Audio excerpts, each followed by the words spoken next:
Hola oyentes y lectores, bienvenidos a Medianoche en Maine, capítulo 36. Este es el tercer epílogo del podcast dedicado a Stephen King que grabamos aquí en Martes Ataca. Mi nombre es Lucía y me acompaña Andrés. Hola Lucía, hola a todos los que están del otro lado. En este, como vos decías, tercer epílogo, porque estamos cerrando justamente el volumen 3 de Medianoche en Maine. Esto es como cuando ves un partido de fútbol y al final preguntan sensaciones. Exactamente.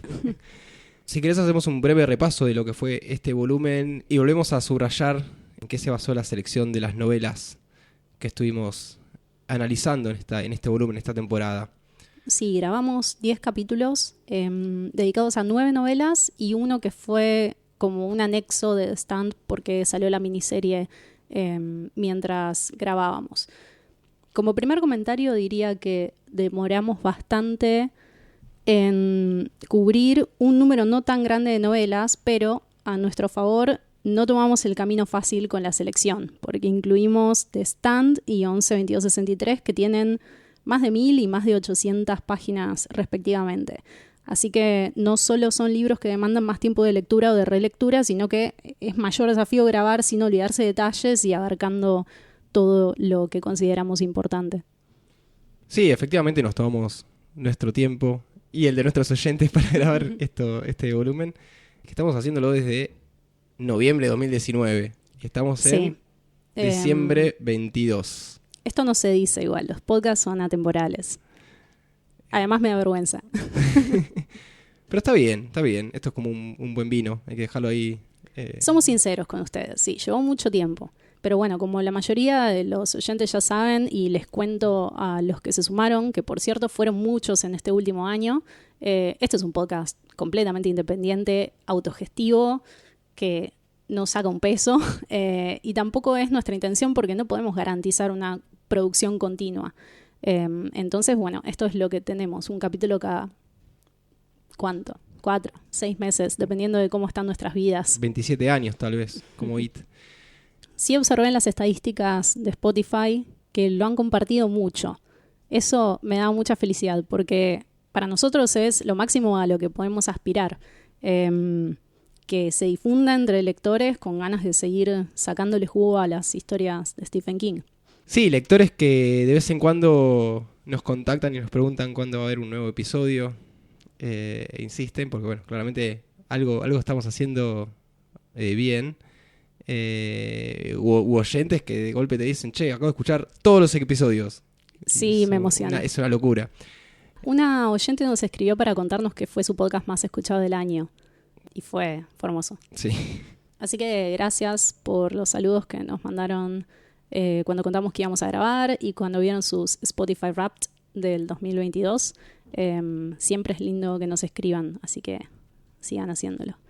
En cuanto al formato del podcast de este volumen, que fue otros clásicos de King, o sea, libros que tienen mucha presencia en su catálogo, pero que son quizás segundas lecturas, ¿no? No la puerta de entrada al universo de King. Creo que fue exitoso de nuestra parte. Nos tengo que tirar algunas flores. Fue exitoso el maridaje entre cada novela y el formato de su respectivo capítulo del podcast. Por ejemplo, Dolores Claiborne fue un monólogo. Para The Outsider buscamos el doppelganger de cada personaje en otras historias de King. 11-22-63 lo abordamos cronológicamente porque era el desafío que nos presentaba la historia. En un momento pensamos grabarlo reiteradas veces hasta que salga bien, pero no se iba a entender el chiste. Pero bueno, cuando preparamos los capítulos ponemos el foco en entender el espíritu de cada novela y tratamos de traer un punto de vista que sea coherente para cada caso, no un talle único. Porque justamente King es un autor que no tiene miedo a explorar géneros, formatos, temáticas y no busca hacer siempre lo mismo. Porque, ¿te parece normal hacer siempre lo mismo? ¿Te parece bien?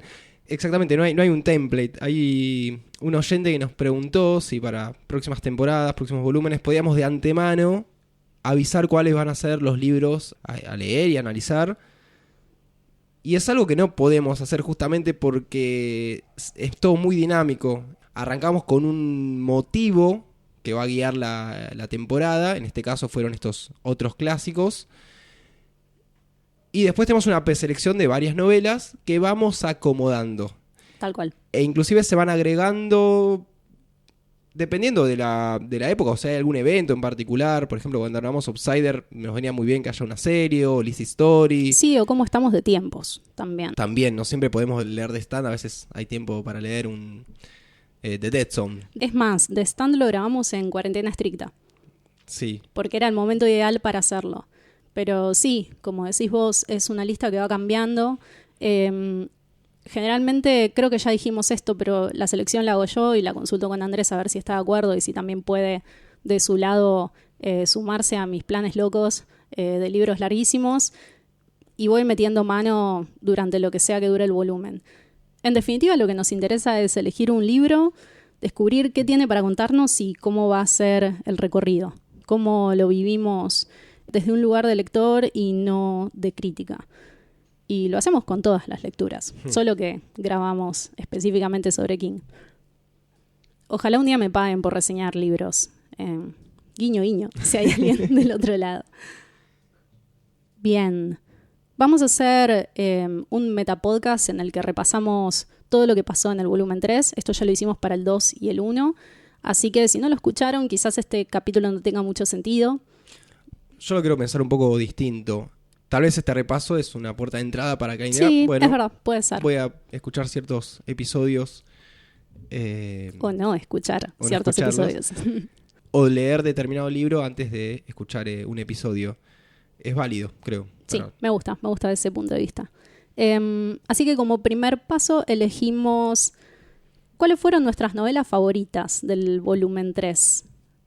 Antes dije volumen 2 o volumen 3. Bueno, es el 3. Es el 3. Y no solo eso, sino que nos pareció apropiado emparentarlas con otra novela que, en caso de no haberla leído, puede funcionar mejor como puerta de entrada a Stephen King. O sea que van a ser novelas que abordamos en el volumen 1, que eran los clásicos, super clásicos de su bibliografía. ¿Querés empezar? ¿Empezamos por la menos favorita o vos no tenés establecido un orden? No tengo un orden. Bueno, yo sí. Bien, bueno, vamos en orden entonces. Voy de la menos favorita a la más favorita. Doctor Sleep.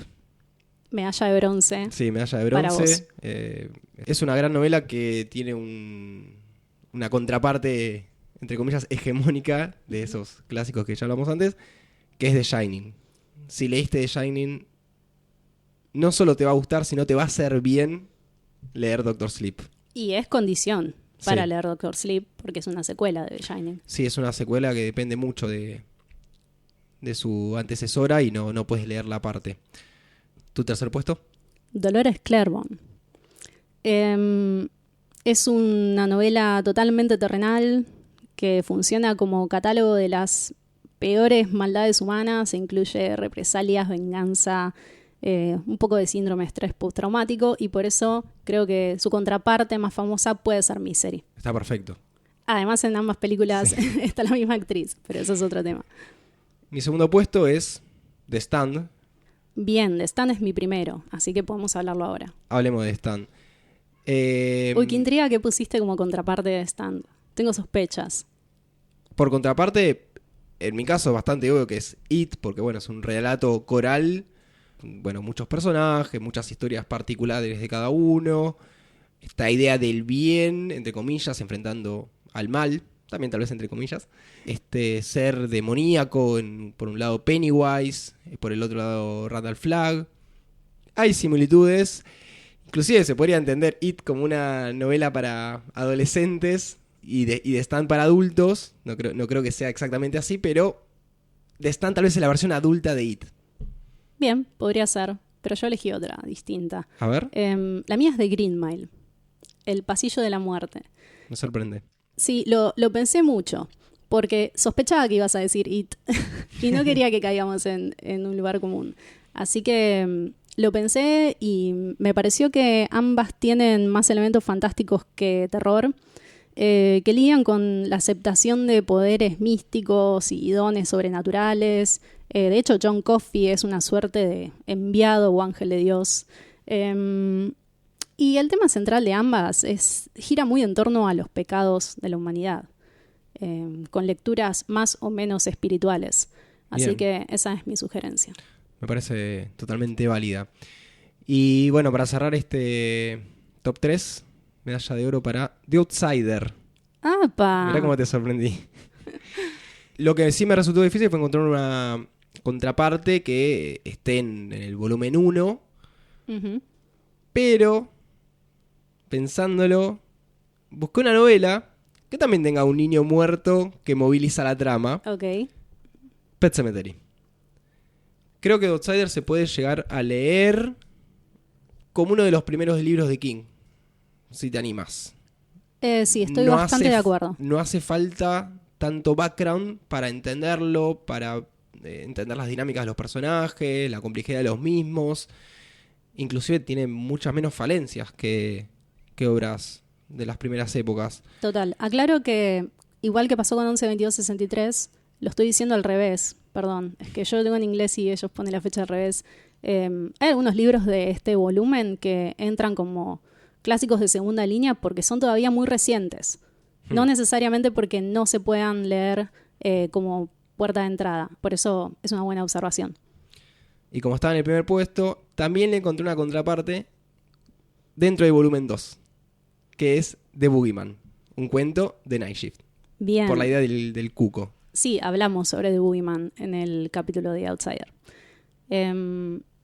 Mi podio medalla de oro es 11, 22, 63. Mira, La pasé espectacular leyendo esa novela, se la recomiendo a todo el mundo. Sí, igual aún creo que conviene leer otra primero, pero unas solo cuantas, porque... me parece. Sí, pero solo porque no es canónicamente de terror.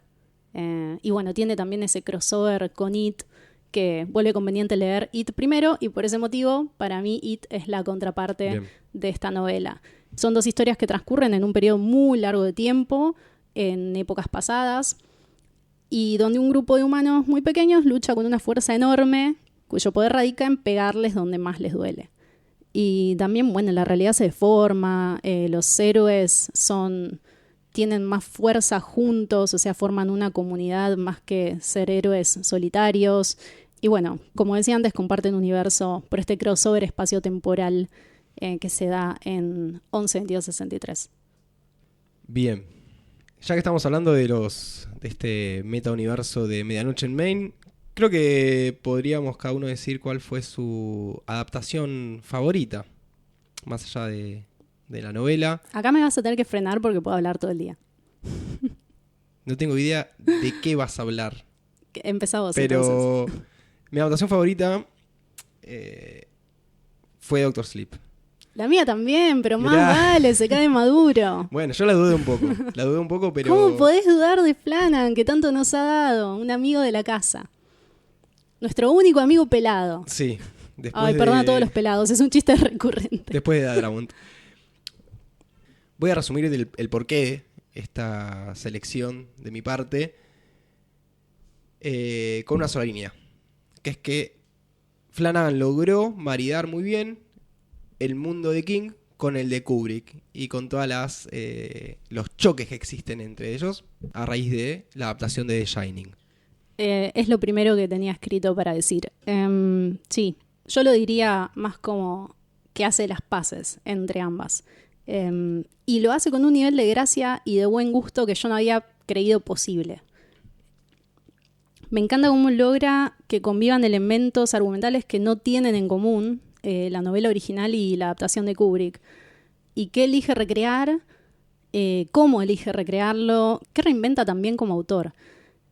Visualmente es hermosa, tiene un tratamiento interesante del lenguaje de los sueños que es tan importante en esta historia.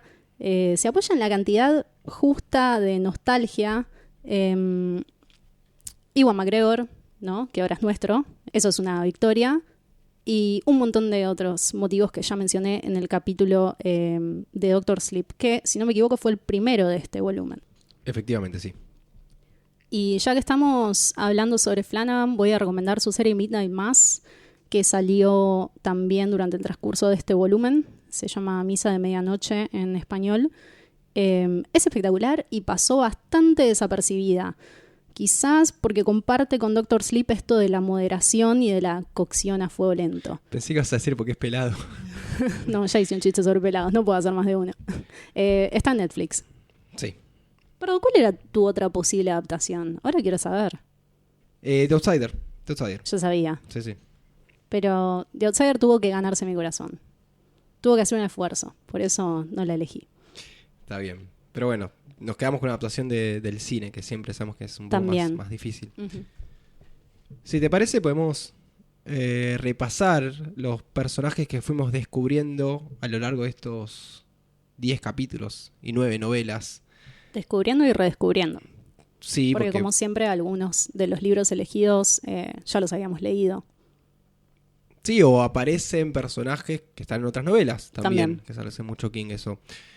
Vos me pediste que arme un podio de personajes favoritos odiados. El segundo me costó un montón. No, Ay, Andrés, qué frágil. No soy de odiar. A veces repudio algún que otro personaje, pero esta temporada me pareció que no me pasó tanto eso. Acá estamos para destruirlo, a King. Bueno, si querés lo contamos brevemente. Así no tenemos. Dale, arranquemos por ahí. No hacemos hate reading. Empezamos por los que peor nos cayeron o que pueden ser más olvidables también o menos es que a mí emocionantes. me costó mucho meter esa vara. Si era un personaje que a mí no me gustó. Que estaba mal escrito. Que estaba mal escrito, claro. Porque no me gustaba. Porque era malo o algo peorcitos, así. Los peorcitos es que, por motivos personales. O los que podrían haber sido mejores. También. Bien. Tal vez sea un poco polémico, porque justamente no encontré bien la vara para esta selección. Lizzie Landon. Pero es culpa de King, voy a decirlo. Okay. Es algo que hablamos en el episodio, que podría haber sido un pelín más complejo. Quiero aclarar que en el capítulo de Lizzie Story hay un momento en que yo te pregunté si la bancabas a Lizzie, precisamente porque estaba escrita con algunas cosas medio... ¿Estás carpeteando? Sí. No resiste un archivo. Vos dijiste que la bancabas igual. Así que... Bien. Vuelvan a escuchar ese capítulo, que no me acuerdo cuál es, el 30 y algo. Por eso dije... Polémico. Por culpa de King. A ella como personaje independiente, como una criatura que está ahí en el universo flotando, sí, pero... Te lo voy a aceptar solo porque mi lista quedó re feminazi. Bueno, a ver. El primero, el que menos me banco por motivos que son autoexplicativos, es Gerald Burlingame. Listo. De Gerald's Game. Me gustó uno. Perfecto. Listo. Un ser humano nefasto. ¿Y quién quedó ahí en el limbo? Yo tengo dos más igual. Vos mencionaste uno solo. Claro. Ah, no, mencionaste dos. Bueno, digo otro yo. Scott Landon. ¿Por qué? Porque está demasiado inflado. Está como puesto en un pedestal de varón interesante, misterioso. Y disculpen mi visión totalmente feminazi, pero lo explico mejor en el capítulo sobre Lizzie Story. Y creo que ya no es un problema de desarrollo, sino una manera de verlo y de concebirlo que me da fiaca. ¿Último tuyo? Richard Dees. No vale Richard Dees, es del volumen 2. Y claro, es de Nightmares and Dreamscapes. No, Richard Dees está en The Dead Ya Zone. sé, pero no vale, esto es trampa. No, ¿por qué es trampa? Y porque ya hablamos sobre The Night Flyer. Bueno, yo estoy hablando de su rol dentro de The Dead Zone. Andrés, no. No, perdón, está en el volumen No 3 estoy o de no acuerdo. está. Bueno, listo. Sí, está en el volumen 3. Listo, son tus reglas. Ok. Pero no solamente porque es malo y molesto. No, de hecho es un gran personaje. Sí, es un gran personaje. A mí me cae súper bien. Es todo lo peor. Bueno, el mío, el último, es Al Templeton. Es el peor amigo. Es un amigo mala leche. Entendí, o sea, no, estaba pensando por dónde ibas, pero sí. Es ese amigo que te mete una estafa piramidal o en una pseudociencia y después se borra y te deja en la lona. Bueno, para mí es Al Templeton. Es verdad. Pero bueno, tenemos nuestros favoritos, los que bancamos 100%. Si querés arranco yo. Dale. Glenn Bateman, que es más conocido como elección. El sociólogo de Stan. Es muy complicado. Sociólogo de Stan. Sí, para mí era eso. Es el único sociólogo en toda la bibliografía de King, probablemente. Porque es el que Me encanta. tiraba la posta, no era ni positivo ni negativo, era realista. Es algo que a mí me gusta mucho. Y su rol, por más que sea un personaje secundario dentro de la novela, lo considero más que importante. Lo es. Objetivamente lo es. De hecho, Stu Redman casi cae en el podio de odiados. Un toque para mí también, ¿eh? También pensé en poner a Franny Goldsmith, pero era muy feminismo te fallado, así que no lo hice. Bueno, me acabo de dar cuenta de que yo elegí 2 villanos. No sé si 3 villanos, de hecho. No está mal. No está mal. La primera es Rose the Hat. Gran personaje. Gran personaje, gran villana y líder. Además tiene presencia visual y un trasfondo muy interesante. Es bella y malvada como un vampiro tradicional, pero es este otro tipo de criatura que conocemos en Doctor Sleep. Además me gusta mucho Rebecca Ferguson en la adaptación de Flanagan. Para más información, escuchen el capítulo de Doctor Sleep. Bobby Anderson. Bien, yo elegí a James Garner. Está bien. 1 y 1. De Tommy Knockers. De Tommy Knockers, pero por la locura de lo que son esos dos personajes. Sí, es que funcionan muy bien juntos. Todas las secuencias de Bobby, no enloqueciendo, pero sino siendo como poseída por estos Tommy Knockers. Cuando escribe, cuando crea esas máquinas, todo eso me parece una locura. Cómo se va deformando, Sí, además. sí. Y se pone maquillaje arriba y nada, es como también visualmente es memorable. Yo elegí a Gardner porque es un inadaptado, inviable, que se redime. Me gustan esos arcos dramáticos con tantos grises. ¿Y el puesto número 1? ¿Quién pusiste? Harold Loder. ¿Mira? Sí, es odioso cuando es lo odioso, lees, obvio, sí. pero me gusta como todo lo que King odia sobre sí mismo está puesto en este villano. Y tiene un arco dramático genial. Me encanta lo que dice sobre la escritura y un montón de cosas que ya hablé en el capítulo larguísimo de The Stand. Y es un personaje súper moderno. Sí. Bueno, yo cierro con Holly Gibney. Sabía que le ibas a elegir ¿sí? porque vos leíste Mr. Mercedes, así que nada. Y bueno, es un personaje de esos que espero que sigan apareciendo. Ya están 3 novelas distintas, ya tiene 2 representaciones audiovisuales distintas. Es un personaje que creo que va a ser importante y va a seguir apareciendo a lo largo de los relatos. Es como, ¿cómo se llamaba ese sheriff? Alan Pangborn. Es que es Alan Pangborn para mí, que aparece a veces un poquito, después se tiene que enfrentar a algún demonio. Es eso, para mí es la reversión de Alan Pangborn, exactamente. Sí, estoy de acuerdo. Entramos ahora a un espacio meta medianoche en el que hablamos sobre los capítulos que grabamos. Para hacerlo breve, porque la idea es después hablar un poco más sobre libros, elegimos 1 y 1. El que nos parece que salió mejor y el que creemos que quedó más flojito. A modo de aprendizaje para el volumen 4, que existirá. Ya tenemos definido el tema, pero no lo voy a contar. Porque nos falta ponerle un título que se entienda bien. Yo la verdad no tenía uno que me haya gustado menos. Yo sí. Está bien, pasó mucho tiempo, los traté de reescuchar un poco, pero ninguno dijo como, qué mal este episodio, cómo quedó, qué mal que lo entendimos, qué mal que envejeció. Sí puedo decir que tal vez el capítulo de Stan 2020 está bien, sumaba pero un poquito. Sí. Siempre que hacemos un capítulo colgado de una serie, como en su momento hicimos It 2 o... Sí, no es nuestro... O Castle Rock, queda medio ahí colgado. Sí. Entonces no es nuestro punto fuerte. Sí, no suma tanto tal vez al podcast cuando intentamos hacer un análisis meramente audiovisual.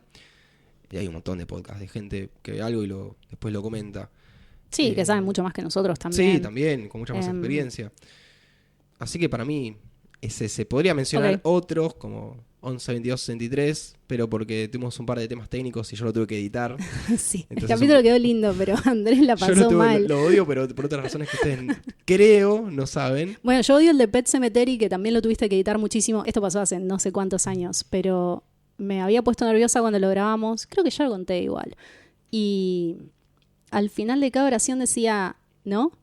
O algo así. Y tuviste que borrar 500 no, porque Pet Sematary para mí tiene una carga emocional bastante fuerte, entonces tenía miedo de grabarlo mal. Fue uno de los primeros capítulos, creo que es el 4, y Andrés hizo unas magias de edición que no se imaginan para tapar mi incapacidad de locución absoluta. Bueno, el mío menos favorito es The Dead Zone. Mira. No tengo nada personal contra este capítulo y tampoco me avergüenza. O sea, ya considero un triunfo que ninguno de los capítulos me avergüenza y me dé cringe. Pero no me mueve mucho emocionalmente ni lo tengo vinculado a un recuerdo que haya perdurado en el tiempo. Ya conté que este es un libro que yo leí hace muchísimo. Tenía un recuerdo bastante equivocado y borroso de qué se trataba. Y tampoco soy muy fan de la película, aunque soy bastante fan de Cronenberg. Pero en el capítulo explico un poco esto y creo que se nota porque le falta intensidad y pasión a lo que grabamos. Quizás si lo hubiéramos grabado antes de Dark Half, que fue el número 7, o sin tener planes de grabar 11, 22, 63, podría haber sido diferente, pero es lo que es. A mí me gustó. No, me alegro, me hace feliz. Y bueno, ¿cuál fue el que más te gustó? Tommy Knockers, obviamente. De Tommy Knockers es el número 32. Me gusta porque encaramos la novela sin prejuicios y sin repetir discursos sobre las condiciones en que quién lo escribió o qué efectos tiene. Pienso que haberla leído con sensibilidad fue lo que nos retribuyó, como si fuera una gema enterrada bajo capas de caos y desorden y caca. Y bueno, eso es también una novela que se revitaliza con la lectura actual. No tanto como una historia temporal, como son muchas historias de Stephen King, sino más bien como un presagio de la época en que estamos viviendo, con su angustia y estrés existencial. Así que estoy contenta de que la hayamos elegido y también de cómo salió el capítulo que le dedicamos. Sí, a mí también me gustó mucho Tommy Knockers, pero por la experiencia que atravesamos para tener que grabar el episodio. Pero mi favorito fue The Outsider. Me parece que fue uno de los capítulos más concisos, pero gracias a que es una novela moderna con muchos de los elementos que usa King, pero de una forma más refinada. Y está muy bien complementado por la adaptación. Y el broche de oro es poder hablar en un rol un poco más protagónico de Holly Gibney. Que de hecho no habíamos hablado antes de ella. Y ahora, bueno, se pudo hacer. Algún día podríamos hacer la trilogía de Mr. Mercedes. No prometamos cosas. No, lo único que yo no prometo es la Torre Oscura. Ya saben, me molesta que me lo pidan. En serio, no pidan la Torre Oscura. No lo vamos a grabar. Más lo piden, menos ganas tengo de grabarlo. Esto es real. Bueno, ya está, listo. No vamos a hablar más sobre Medianoche en Maine. Fue un repaso superficial que puede funcionar o no como preludio a que lo escuchen. Y que para nosotros funciona como en los epílogos anteriores, como cierre y como aprendizaje para futuros capítulos. Otra cosa que hicimos con anterioridad es aprovechar la oportunidad para hablar sobre otras lecturas y hacer también un balance de nuestras lecturas personales durante el tiempo que duró el volumen que grabamos, siempre y cuando no sean de Stephen King. Hicimos una breve selección cada uno de nosotros. No sé si querés empezar por los tuyos y si no, arranco yo. Quería hacer una breve aclaración porque sí, hice este ejercicio de buscar qué fue todo lo último que leí en lo que duró el volumen. Y leí mucho a Mariana Enríquez, muchísimo. No menos de 5 libros entre novelas y compilados de cuentos. Mismo ahora estoy terminando de leer su primera novela, que es Bajar es lo peor. Pero no voy a meter ningún libro de Mariana Enríquez porque tenemos planes a futuro. Sí, lo mismo digo. ¿Querés empezar vos con cuál es tu primera, qué sería, recomendación? O sea, es lo que más te gustó y lo querés encima recomendar. Sí, esta parte va a ser más como reseñas, porque no los vamos a spoilear, sino decir qué nos gustó para tal vez despertar el interés o contener emocionalmente a alguien que sienta lo mismo. Mi primer libro seleccionado es Los condenados de la pantalla de Ito Steyer. En inglés es The Wretched of the Screen. Igual no sé si originalmente está escrito en alemán, porque la autora es alemana. Es una serie de ensayos sobre arte, tecnología y política, donde la autora busca esos espacios o resquicios donde sea posible subvertir el orden y reformular los usos de lo que son los dispositivos dominantes de información. Ito Steyer nos incentiva a preguntarnos cómo queremos definir nuestra práctica audiovisual, qué limita nuestra capacidad de expresión y en general qué espacios podríamos ocupar en nuestros propios términos artísticos y políticos dentro del semiocapitalismo en que vivimos, en palabras de Bifo Berardi. Más allá del marco teórico, que obviamente es preponderante, ella escribe con mucha emoción, con mucha sensibilidad y poesía. Y a diferencia de otros ensayos teóricos, me parece esperanzador, porque es un llamado a recuperar la autonomía como usuarios y como productores, consumidores de información, y a encontrar refugio y libertad en las posibilidades que tenemos para expresarnos artística y creativamente. Tengo un capítulo favorito que es Los spam de la Tierra, desertar de la representación, así que podrían, si les interesa, empezar por ahí y ver qué les provoca. A mí me interpeló significativamente y me llevó a repensar lo que creía saber sobre el tema. Bien, ya que recomendás un capítulo, son de esos ensayos que no necesariamente hay que leerlos en el orden Tal cual. que los da la autora o el autor. Es tirando a corto y bastante fácil de leer, por esto que les comentaba sobre la manera en que ella expresa estas ideas. No los voy a clavar con un perno. O sea, Son temas densos, sí. complejos, pero un poco más accesibles. Sí, y cuando lo terminas no te querés suicidar, que es lo que pasa con muchos libros de ensayos sobre tecnología y política, o por lo menos lo que me pasa a mí con la editorial Caja Negra. Bueno, cuento uno yo. Dale. Voy a hablar de Indeleble, de Paula Tomassoni. Acabas de dar un ensayo, yo voy a ir con una ficción. La protagonista de Indeleble es Maine, María Inés, que acaba de enviudar luego de que, sin una razón aparente, su marido se suicide en el departamento que ellos comparten.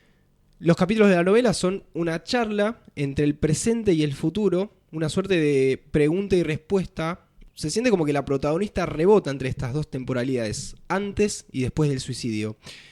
Y esta ida y vuelta temporal se da entre una primera y una tercera persona.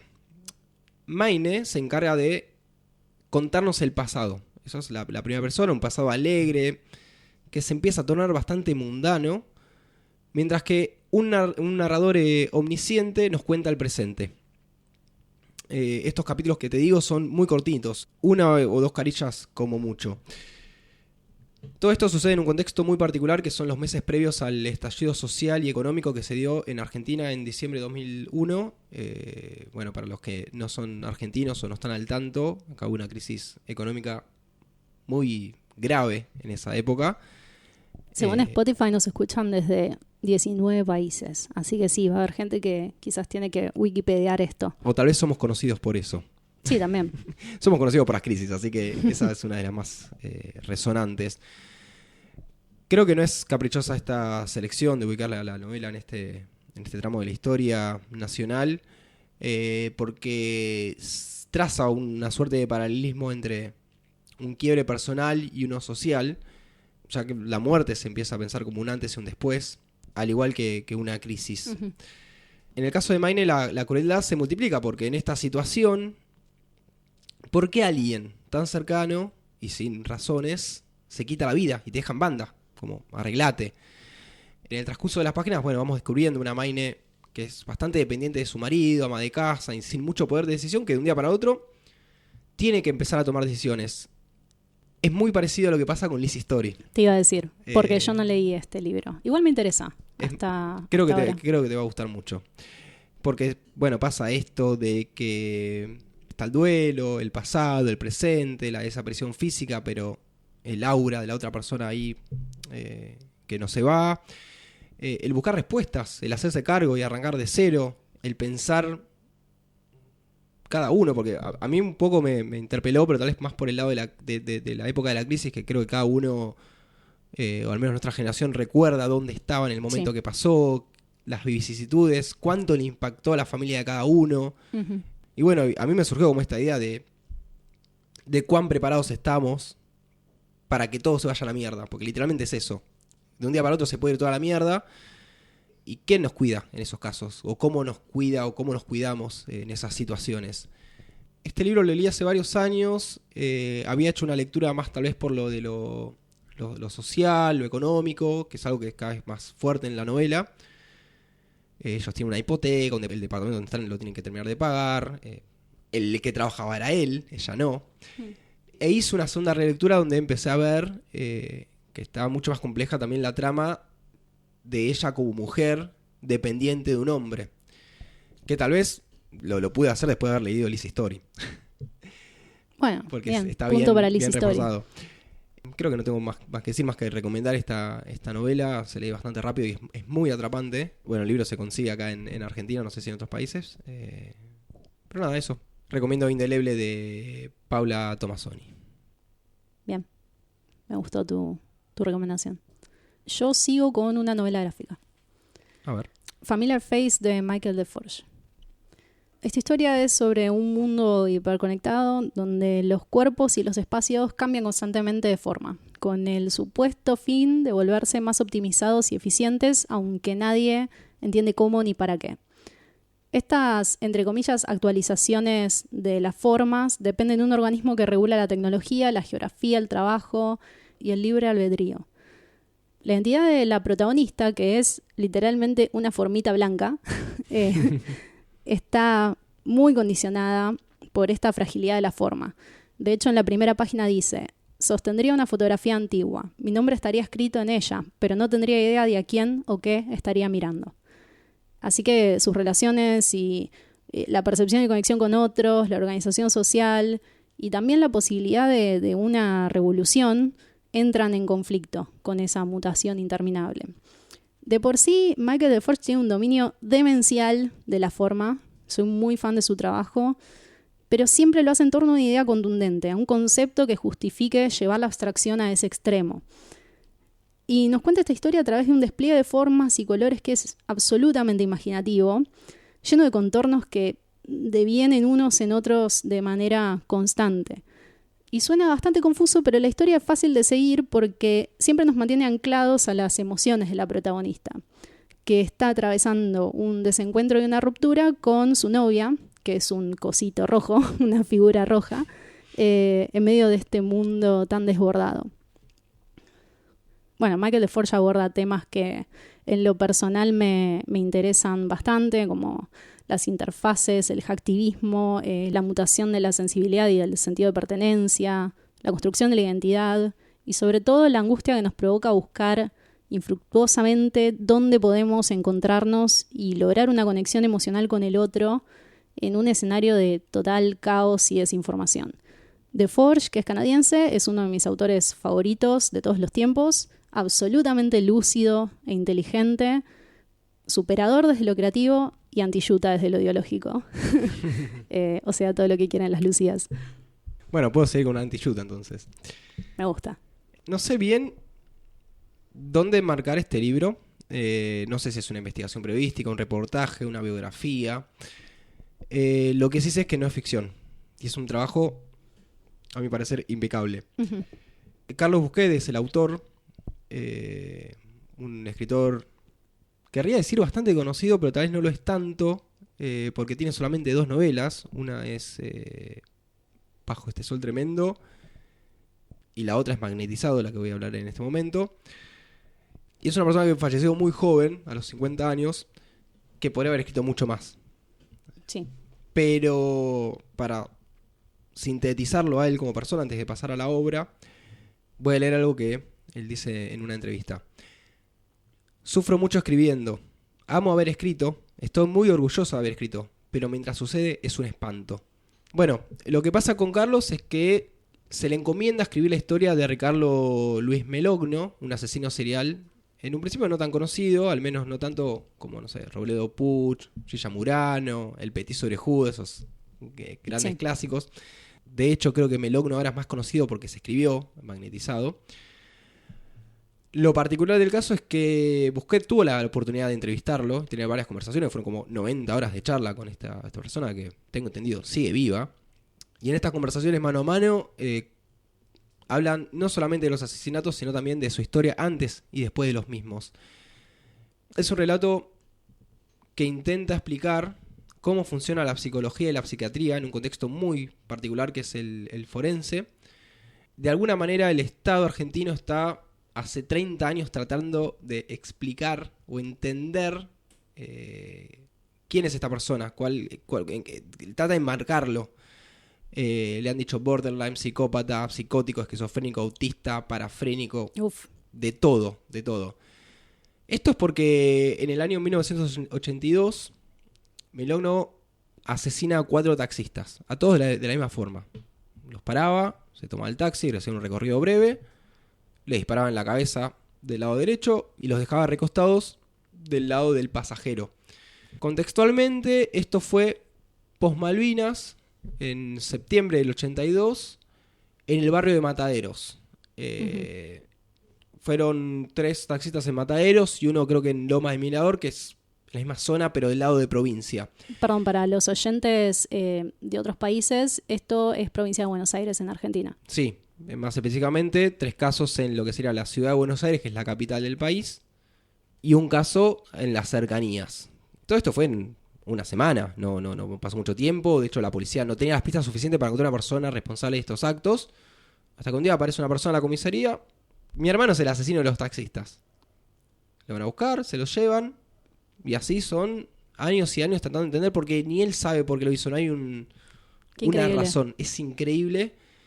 De hecho, hay una frase del mismísimo Melogno: en capital soy inimputable, no comprendo mis actos. En provincia comprendo y en consecuencia soy responsable de mis actos, porque fue juzgado en 2 jurisdicciones distintas. Y termina: Premio Nobel de Psiquiatría para la Justicia de Provincia, que tiene el remedio para la locura, la Avenida General Paz. Y aclaramos, la General Paz es una avenida que separa estos 2 distritos. Recomiendo mucho este libro. Si les gustó Mindhunter, la serie, va un poco por ese lado, porque es esta idea de tratar de entender los motivos que tienen los asesinos seriales para poder descubrir nuevos asesinos seriales, para entenderlo. El punto acá es que no hay una razón aparente. En todo este tiempo él nunca dio una razón, ni él la sabe, y en los más de 30 años que estuvo en la cárcel nunca fue violento de vuelta. Tremendo. Es tremendo. Así que bueno, esa es mi segunda recomendación. Bastante de terror. Es bastante de terror, porque lo que da más miedo, creo, es la lucidez con la que Melogno habla con Busquets. Es terrible. ¿Tenés algo un poco más tranqui para cerrar? O... Sí, tengo algo muy lindo para cerrar, por suerte. Los libros que mencionamos hasta ahora no los leímos mutuamente. O sea, yo no leí los de Andrés y él no leyó los que traje yo. Pero este sí. Así que digamos que es uno compartido. Sí. Es Diario del Dinero de Rosario Blefari. Este libro es no ficción y autobiográfico. Así que tenemos uno de cada género. Rosario anotó sus gastos durante un tiempo y los puso en contexto con el transcurso de su vida, que está tan llena de los hitos artísticos que conocemos como de una repetición muy cotidiana. Porque más allá de la matemática, los gastos significan algo y los hacemos por motivos que exceden a los números sueltos en una planilla, motivos que a la larga pasan desapercibidos.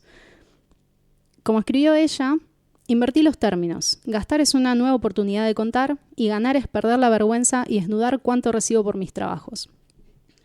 Rosario Blefari, como escritora y quizás también como persona, tenía una sensibilidad que es a la vez poética y pragmática.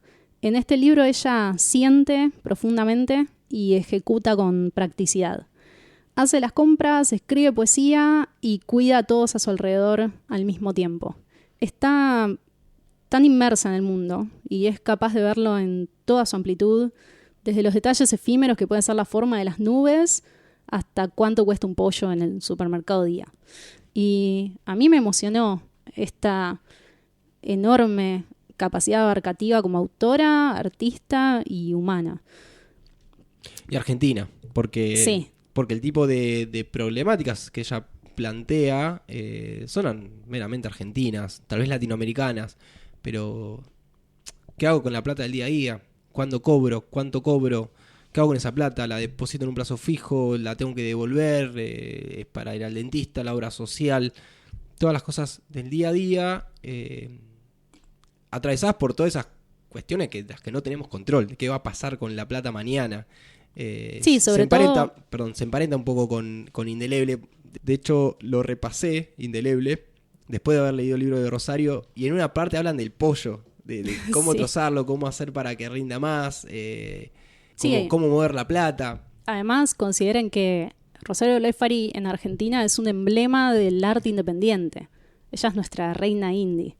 Y eso también está muy presente en las páginas. Los organismos que amparan, o más o menos, estas actividades artísticas que van por los márgenes. Y también otras más mainstream, como el cine, pero tiene mucho de cómo funcionan las industrias culturales acá en Argentina. Sí.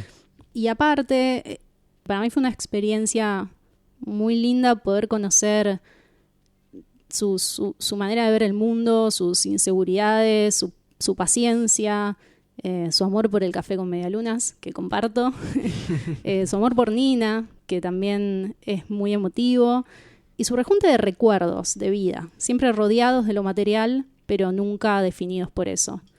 Nada, te queremos, Rosario. Sí.